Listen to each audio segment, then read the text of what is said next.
A quote I heard recently that I found very interesting is that there are no middle class champions.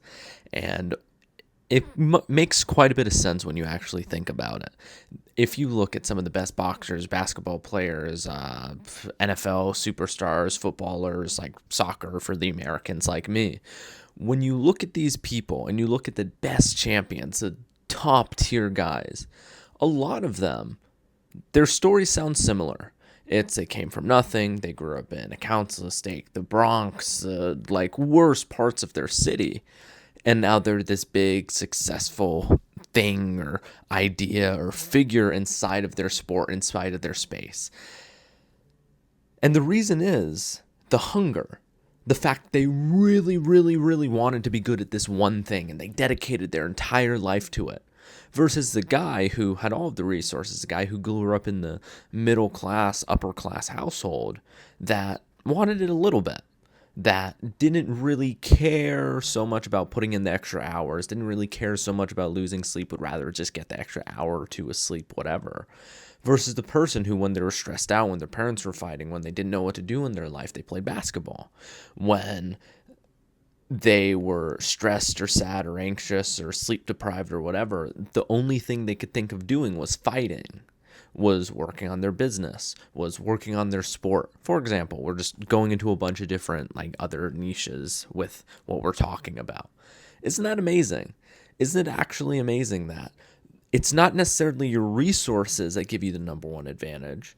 It's the thing that occupies your thinking that gives you the biggest advantage. Because when you really think about it, the person with the most resources should be the most successful, but that's not what we see when we actually look at reality. When we look at reality, the people who were the most successful were simply the people who just wanted it the most and did the thing that they wanted to get good at for a really long period of time with very heavy intensity. And when I say intensity, I don't just mean like bodybuilding intensity, how it's like you do 15 reps and then you rest for 2 minutes. No. I mean like intensity like a marathon. Like they're going on pace, on track, with sprints in between, moving forward, trucking forward. They're tired. They broke their shin. They keep going. They tape their foot so there's not as much flexion. So the tendon doesn't take as much damage because they partially tore their tendon or their ankle or whatever you want to call it.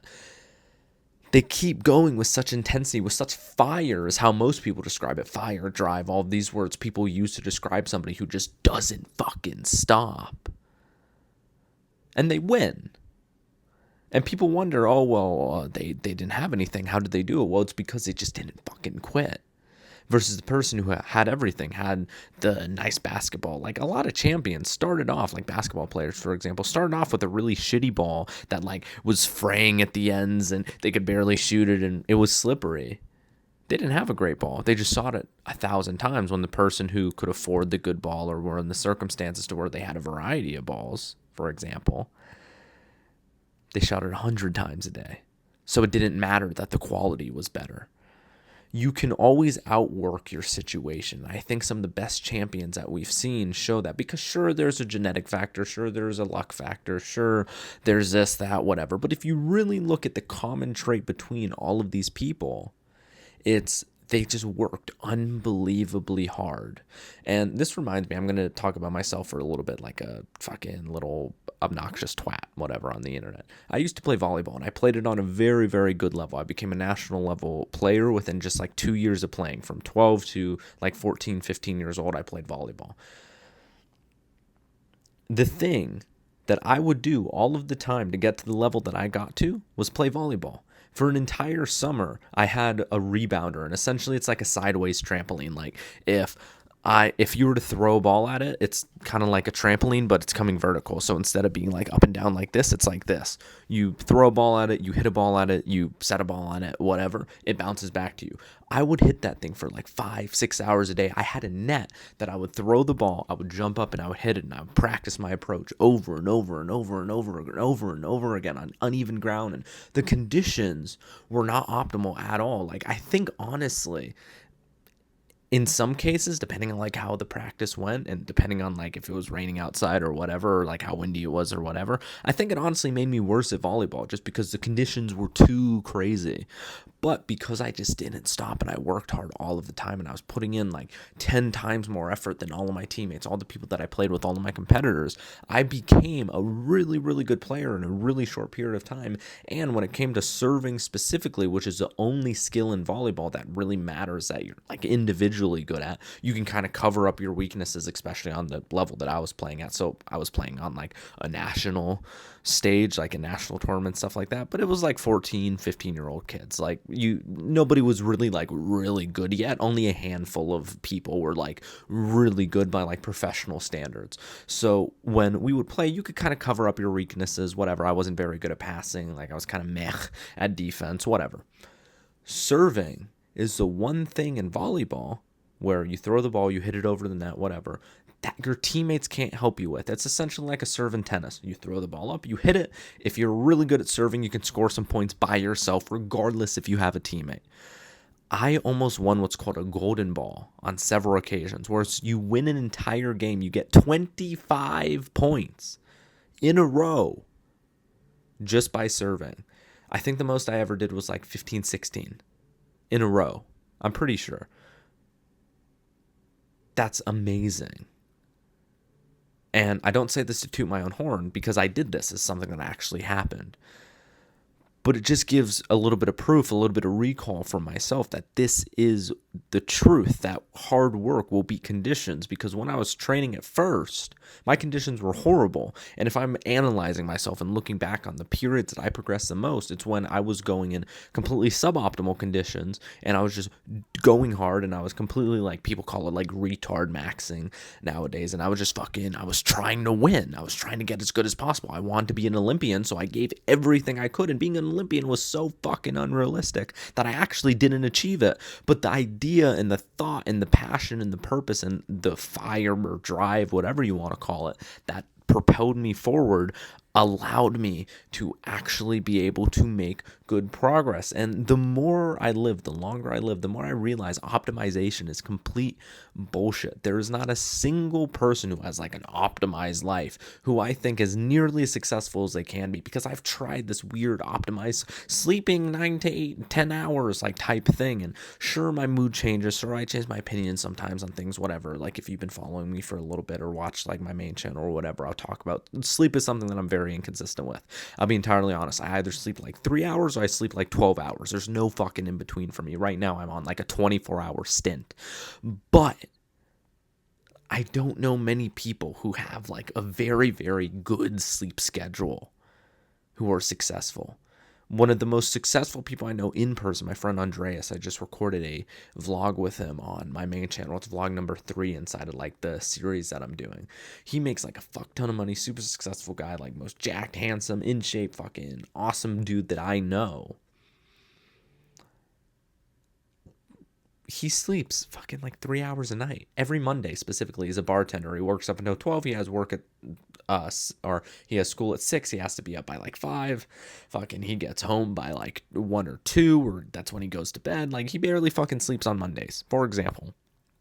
And this is something that's going to be for the next couple of months, couple of years, whatever, until he finishes school and he gets his next job.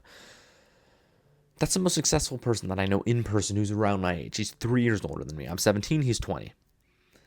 I don't know. Even my friends in school, the guys who had the best physiques, who were the most charismatic, the best social skills, me fucking included, least amount of sleep. My biggest improvement periods were when I got the least amount of sleep. But all these doctors, all these fucking scientists, all these fucking geeks who were the middle class fucking people who just exist. And I'm not talking about middle classes in like financial. I'm talking like middle classes in like life. They just are middle of the pack. They're not the bottom. They're not the top in fucking anything. But they decide that they get to have an opinion. When you listen to them, they'll go, oh, well, actually, sleep is super important. But if you listen to the people who are at the bottom and the top, the two extremes, they all say fuck sleep. And the only difference between the people at the bottom and the top when it comes to necessarily lifestyle is just they change out a couple of addictions. So like the guys who are addicted to weed might be addicted to caffeine, for example, like some cannabis plant or some like stimulant, for example, some, I don't know what the fuck they're called, like some sedative, I think weed is technically classified under, I don't fucking know,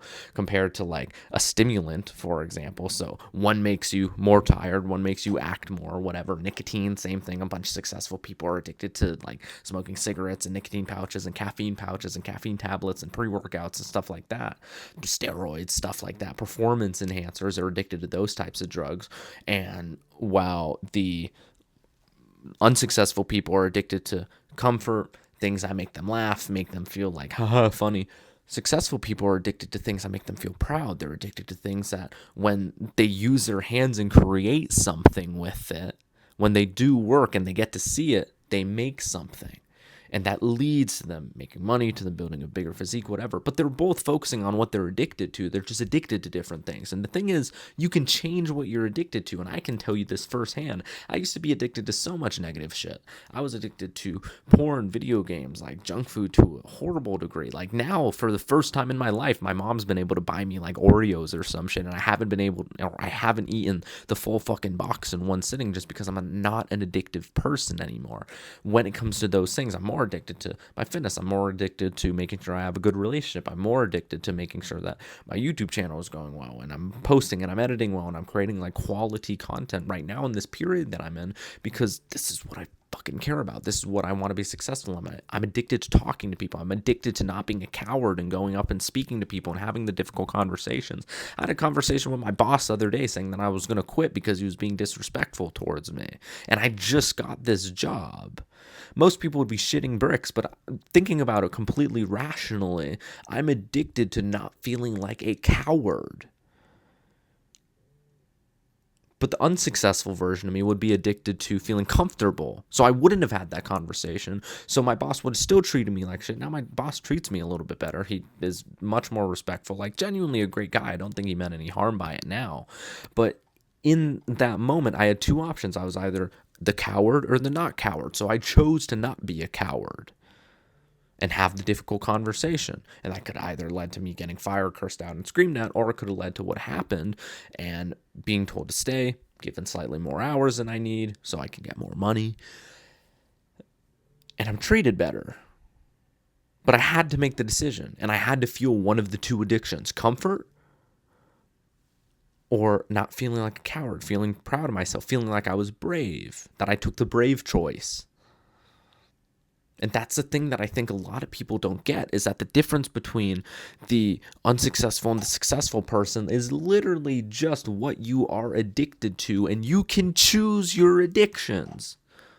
You have the decision every single day to decide whether or not you're going to feed an addiction that's positive to you or an addiction that's negative to you, because we simply do what we are rewarded for doing. We do what we're addicted to.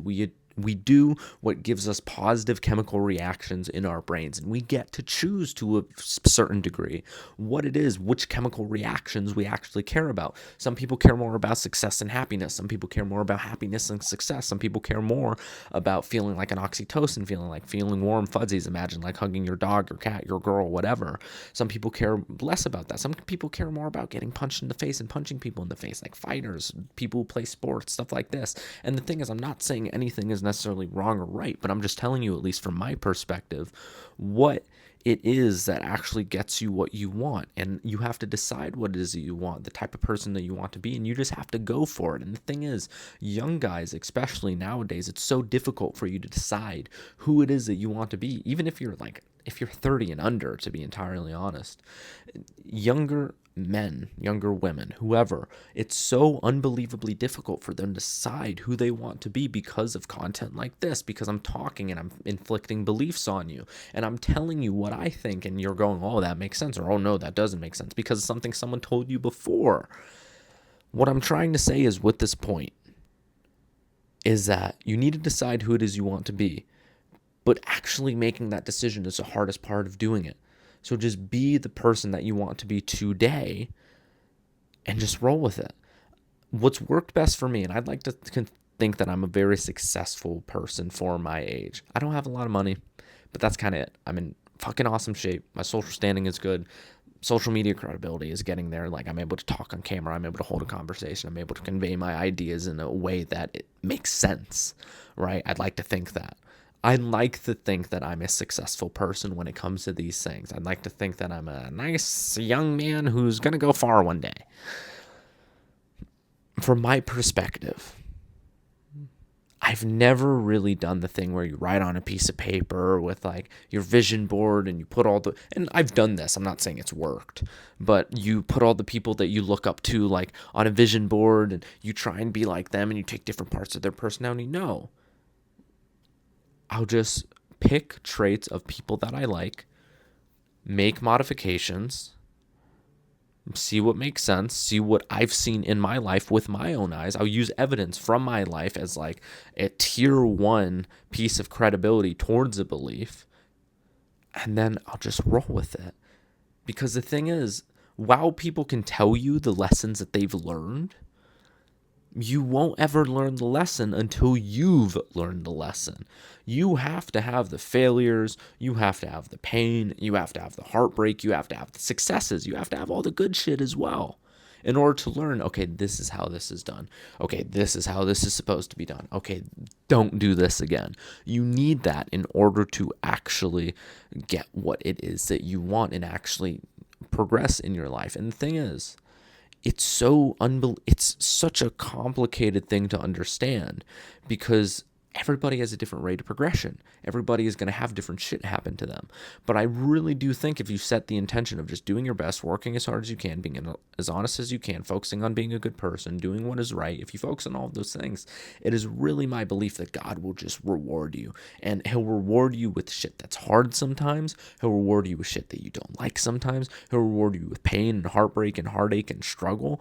But if you just constantly refocus on, I'm going to be a good person, I'm going to do my best, I'm going to try and have a positive outlook, I'm going to try and leave the world better with me in it than it was without, I'm going to try and benefit society in some way, I really, really, really, really super duper pooper scooper believe wholeheartedly, and I hope I'm conveying that to you with how I'm saying this, that you will progress at a rate fast enough to where at the end of your life, you will achieve what it is that you wanted to have achieved. I have a poster on my wall right here, and it says a couple of things. Within the next 5 years, I want $100,000 in a bank account. I want my first amateur fight. I don't care if it's kickboxing, boxing, MMA, whatever.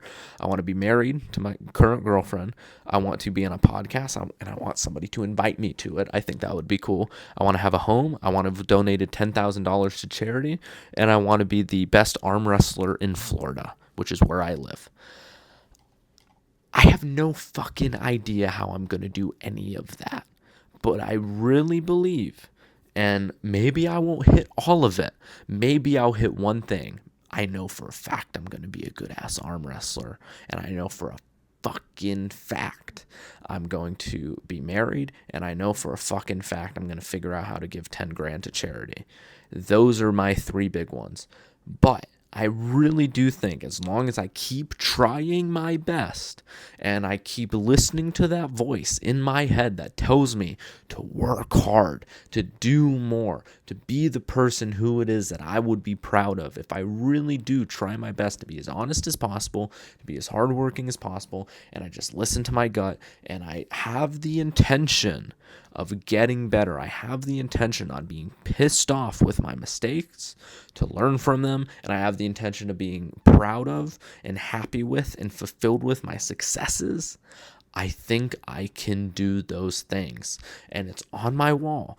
And it's been on my wall for a long time. It's been there for months. Most goals, I'm not going to lie to you, I write down and then I rip off and then I change. Those are here to fucking stay. And I can't tell you why. I don't know why.